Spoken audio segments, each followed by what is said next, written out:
anti-fascist groups appeared in Italy, where Benito Mussolini's fascist movement first took hold.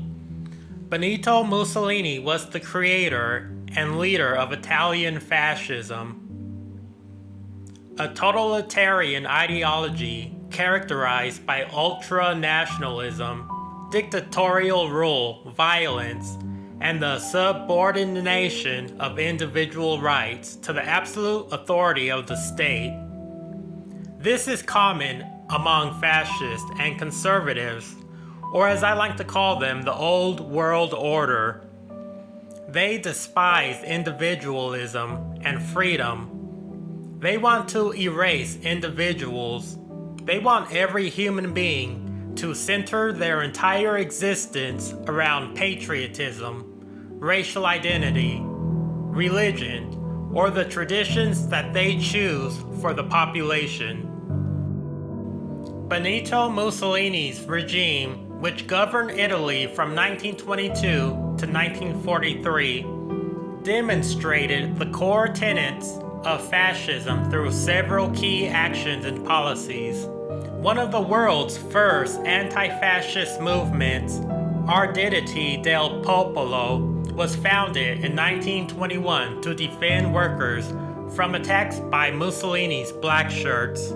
Benito Mussolini's black shirts were a paramilitary wing of the Italian Fascist Party, formally established in 1919 as Squadrismo and later reorganized as the Voluntary Militia for National Security in 1923.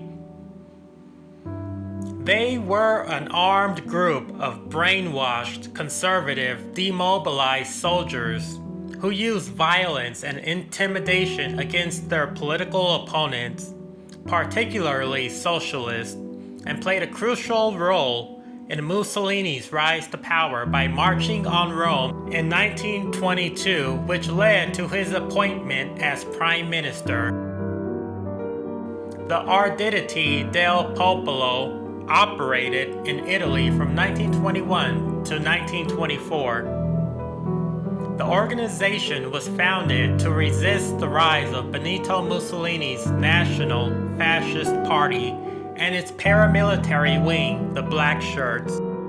Arditi del Popolo was created in June 1921 by revolutionary trade unionists, socialists, communists, anarchists, and some former military officers.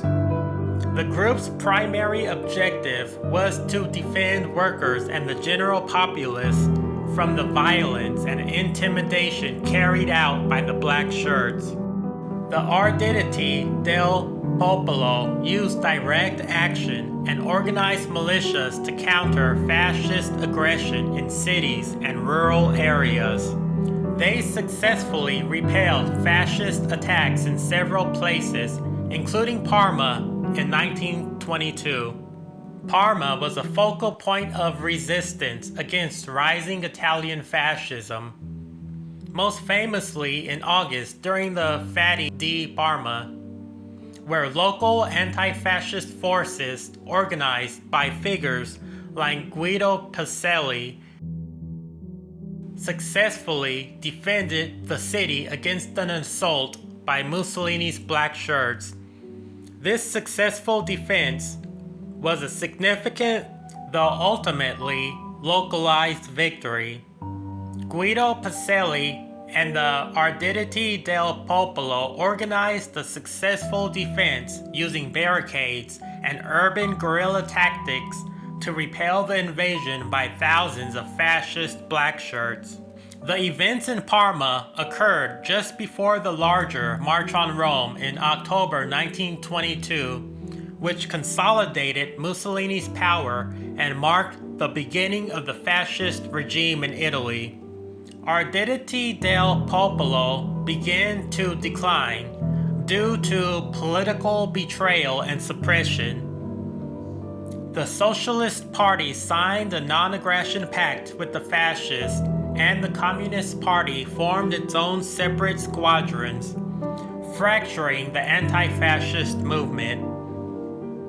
After the fascist march on Rome in October 1922, many Arditi del Popolo members were arrested, killed, or forced into hiding.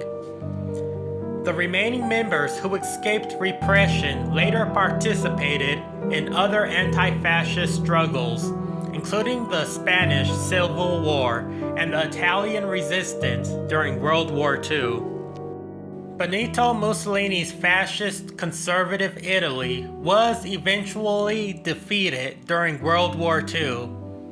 Like all conservative fascist movements and governments throughout history, they all eventually crumble. Oppression, forced patriotism, and their attacks on individualism will always fail. These supposedly strong conservative fascist leaders are in reality weak. They want to control and slow down the development of the human species because they are terrified of what we will become.